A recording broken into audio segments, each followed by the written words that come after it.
আমার একটি মেয়ে আছে, কারি সাহেবের কিরাতগুলো শুনে ও পড়তে থাকে। একদিন মোবাইলে রেকর্ডিং করে যে কারি সাহেব বসে আছেন, এর স্ত্রী হলো কারি এবং হাফেজ, ইনি হাফেজ কারি, উনি হাফেজ কারি। তা আমার সঙ্গে এমন সম্পর্ক, রিলেশন, এমন সময় বলে চাচি আম্মা, বলে চাচা যান, চাচি আম্মাকে পাঠিয়েছে পড়াটা। তখন আমাকে কারি সাহেব ফোন করে বলছে, ভাইজান আমি কি হলো? বলছে জুন্না, আমার মেয়ের নাম জুন্না, বলে জুন্না ফারাহ এত ভালো পড়ছে, আপনি দোয়া করুন, আমরা ওকে গার্ড করি। আল্লাহ, আজকে বললে বিশ্বাস করবেন না, আল্লাহ শুকর আদায় করে বলছি, আমার সেই মেয়ে আজকে কারি হয়ে গেছে, কারি। এবং সে আপনার কি বলে অনলাইনে ক্লাস করে। আজকে সে আসামে চলে গেল, চিন্তা করছেন? এবং আমাকে বলছে, আব্বা আমি কি, আপনি আমার জন্য দোয়া করুন। আমি যেরকম কলেজে পড়ছি, থার্ড ইয়ারে পড়ছে, আর এইদিকে আমি কোরআনটাকে আমি হেফজ করব, অলরেডি করছে।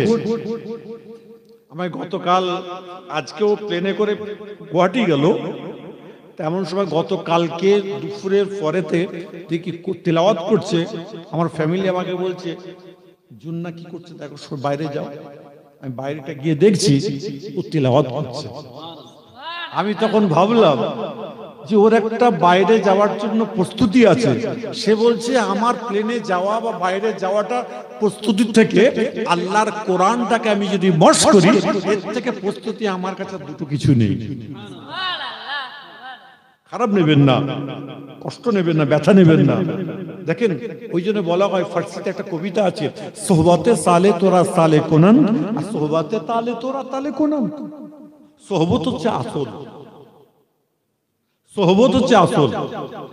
তা যাই হোক, সেই কথা বলতে গিয়ে আজকে কারি সাহেবের মুখের যে কোরআন, আমরা কারি আপনার কি বলে কারি আব্দুল বাসিত সাহেবের কিরাত, অমুকের কিরাত, আল্লাহ পাক শোনাই, কিন্তু কোরআন যখন শুনেন আল্লাহ পাক ভিতর থেকে যেন একটা রহম করে দেয়, আল্লাহ পাকের যেন রহমত যেন ভিতরে প্রবেশ করতে থাকে।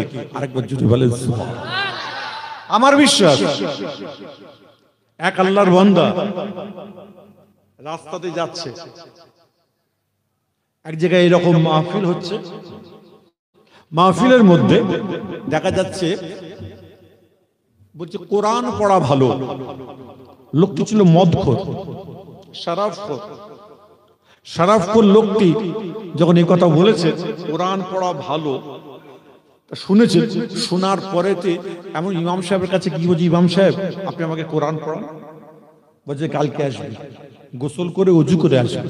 তা গোসল করে আসলো, বলছে তুমি পড়ো, আলিফ বে তে সে জিম হে খে, আমরা আগে যেটা পড়েছি।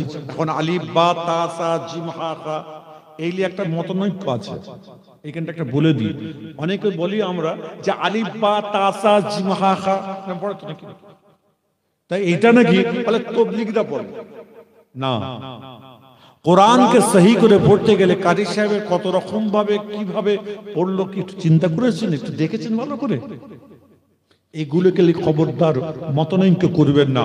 কোরআনকে যদি সহি করে পড়তে পারি, আল্লাহ আপনাকে আমাকে উভয়কে জান্নাতি বলে কবুল করে নেবেন। আরেকবার যদি বলেন খবরদার।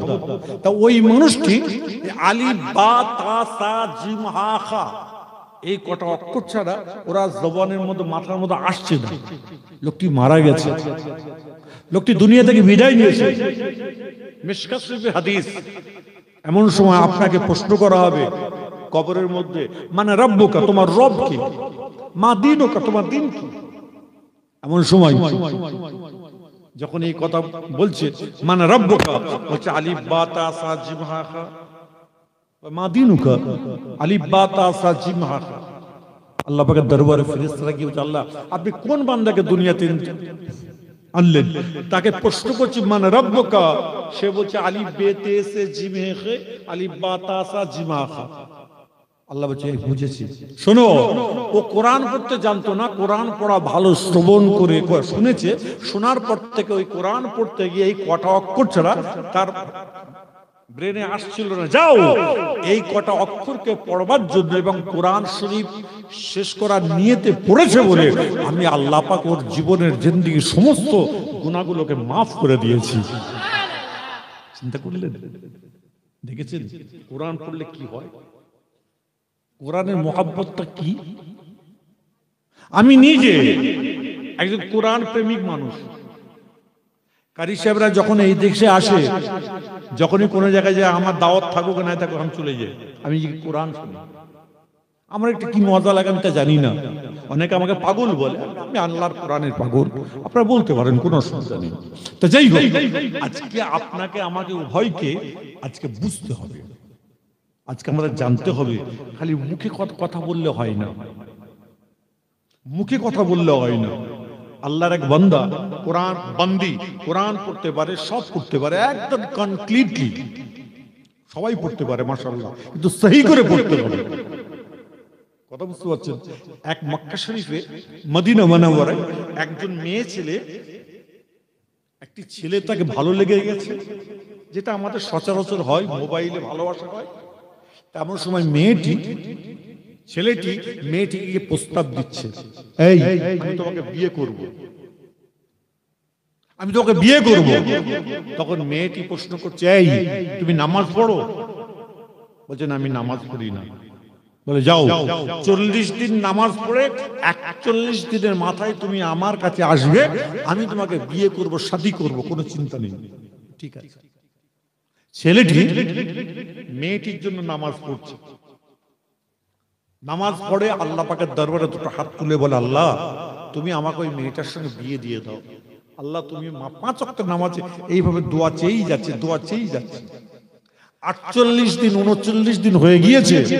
তখন আল্লাহকে বলছে, আল্লাহ তোমাকে পাবো কি করে, আল্লাহ তোমাকে পাবো কি করে। আরেকবার জোরে বলেন। যখনই বলছে আল্লাহ তোমাকে পাবো কি করে, তোমাকে পাবো কি করে, করতে করতে 40, 42, 43 দিন হয়ে গেছে। তখন মনে পড়ে গেছে যে সেই ছেলেটার কথা, মেয়েটার কথা মনে পড়ে গেছে। এমন সময় মেয়েটির কাছে গিয়ে হাজির, বলছে আসসালামু আলাইকুম। বলছে ওয়ালাইকুম আসসালাম। বলছে আমি আপনাকে বললাম 40 দিন নামাজ পড়ে আপনি 41 দিনের মাথায় আমার কাছে আসবেন, আপনাকে আমি বিয়ে করব। শোনেন, আমি 38 দিনের পর থেকে 39 দিনের পর 39 দিন থেকে আপনার কথা আর আমার মনে নেই। আমি আল্লাহকে বলছি, আল্লাহ আপনাকে পাবো কি করে, আল্লাহ আপনাকে পাবো কি করে। এই করতে করতে 43টা দিন চলে গেছে। শোনেন, তোমার আমার বিয়ে আল্লাহ পাকের দরবারে আপনার জমা থাক, কাল কিয়ামতের দিনে একসঙ্গে যেন আল্লাহ পাক বসবাস করার তৌফিক দান করেন। আরেকবার জুড়ে বলেন না। 1 নম্বর নামাজ। দ্বিতীয় নম্বর, আপনি ফুরফুরা বলুন, আপনি তাবলীগ বলুন, আপনি দেওবন্দি বলুন, আপনি আহলে হাদিস বলুন, আপনি ব্রেলি বলুন, কোরআন যদি সহি করে না পড়তে পারো, আর কোরআনকে যদি সহি করে না পড়তে পারি, কাল কিয়ামতের দিনে আপনার আমার নাজাত কোনোদিন হবে না। সাহেব, আপনি যত বড় পীর সাহেব হন, যত বড় আমির সাহেব হন, যত বড় খলিফা খোলাফাগণ হন না কেন, আজকে কোরআনকে যদি সহি করে যদি পড়তে পারি, আল্লাহ বলছে যাও তুমি কোরআনকে সহি করে পড়ার জন্য আমি আল্লাহ তোমাকে নাজাত দিয়ে দিলাম। আরেকবার যদি বলেন সুবহানাল্লাহ।